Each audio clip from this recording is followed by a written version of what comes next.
First question में हमें consumption of fix capital निकालनी है, तो डेप्रिसिएशन यानी कि तो हमें नेशनल इनकम एनपीएफसी दिया हुआ है, तो NPFC is equal to GDPMP minus dep plus NFI और माइनस एनआईटी। तो 3500 is equal to 5000 minus dep, NFI अपने को 2 वर्ल्ड दे रखा है, 2 रेस्ट ऑफ द वर्ल्ड यानी कि माइनस के 450 और एनआईटी माइनस के 400, तो डेप्रिसिएशन आ जाएगा कट के 650। Second question, how distribution of income affect welfare of. अच्छा, डिस्ट्रीब्यूशन ऑफ इनकम वेलफेयर को कैसे अफेक्ट करता है। देखो, डिस्ट्रीब्यूशन ऑफ इनकम ना एक लिमिटेशन भी हो सकता है, क्यों? क्योंकि वो हर एक को इक्वली वो नहीं करता। कई बार ऐसा होता है कि बेनिफिट जो होता है इनकम का जीडीपी में, वो सिर्फ कुछ ही हैंड्स में रह जाता है, जबकि सबको उसका बेनिफिट नहीं मिल पाता। सेकंड आता है डोमेस्टिक इनकम, आप एक्सप्लेन कर सकते हो बड़े ही easily, sum of income earn by factors of production. Third question है value addition and final value of output. Value addition क्या होता है? Value of output minus intermediate consumption, और फाइनल वैल्यू ऑफ आउटपुट क्या होता है? Number of units produce into price per unit. National income fourth question है, national income is always greater than domestic income. क्या है? हमेशा सच होगा? गलत। देखो, डोमेस्टिक इनकम में क्या जोड़ते हैं? एनएफआई है, लेकिन एनएफआई नेगेटिव में भी आ सकता है जब net factor income to abroad या टू वर्ल्ड ज्यादा होता है, ठीक है ना, net factor income from abroad से। अच्छा, तो जब माइनस की डोमेस्टिक इनकम में माइनस की चीज ऐड होगी तो उनसे हमेशा कम आएगा।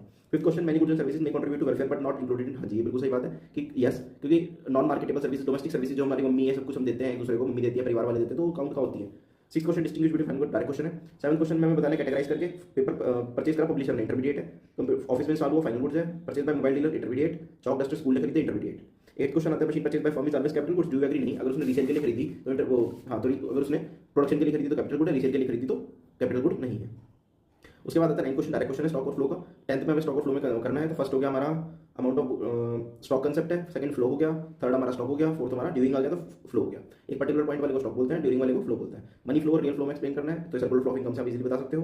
12th question, externalities two positive और नेगेटिव, हाउएवर जीडीपी से कॉर्लेट करें, बिल्कुल सही बात है। देखो, कई बार ऐसा होता है कि जीडीपी बढ़ रही है लेकिन एक्सटर्नलिटी नेगेटिव है।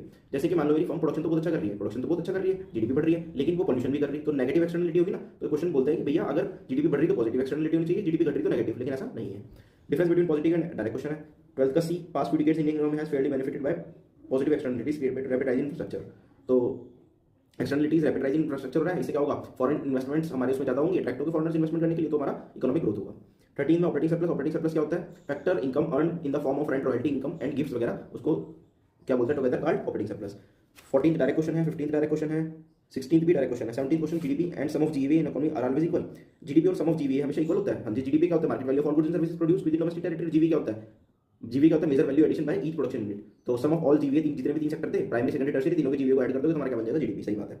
17 का भी, GDP deflator is represented by ratio of real GDP upon nominal GDP. नहीं, गलत है। Real GDP upon nominal GDP, GDP deflator थोड़ा ही होता है। C, disposition phase of circular flow of income inward. Disposition मतलब लास्ट फेज। लास्ट फेज बोल रहा है कि उसमें क्या आता है? फैक्टर इनकम आती है, जबकि गलत बात है, वो तो पहले या दूसरे फेज में होती है फैक्टर इनकम। तो लास्ट फेज में क्या आता है हमारा? फॉल्स है ना। Disposable income indicate flow of spending by household purchase of goods and services, वो आता है हमारा लास्ट फेज में, तो सर्कुलर फ्लो ऑफ इनकम में। और 17 का डी, इलेक्ट्रिक व्हीकल की सेल्स बढ़ रही है, इंपैक्ट बताओ जीडीपी पे और वेलफेयर पे भी। दो अलग अलग चीजें। जीडीपी पे इलेक्ट्रिक व्हीकल की सेल बढ़ रही है तो जीडीपी पे तो पॉजिटिव इफेक्ट आएगा, और वेलफेयर पे भी अच्छा होगा। क्यों? क्योंकि वेलफेयर है तो पॉल्यूशन कम होगा वगैरह वगैरह, ये आप लिख सकते हो।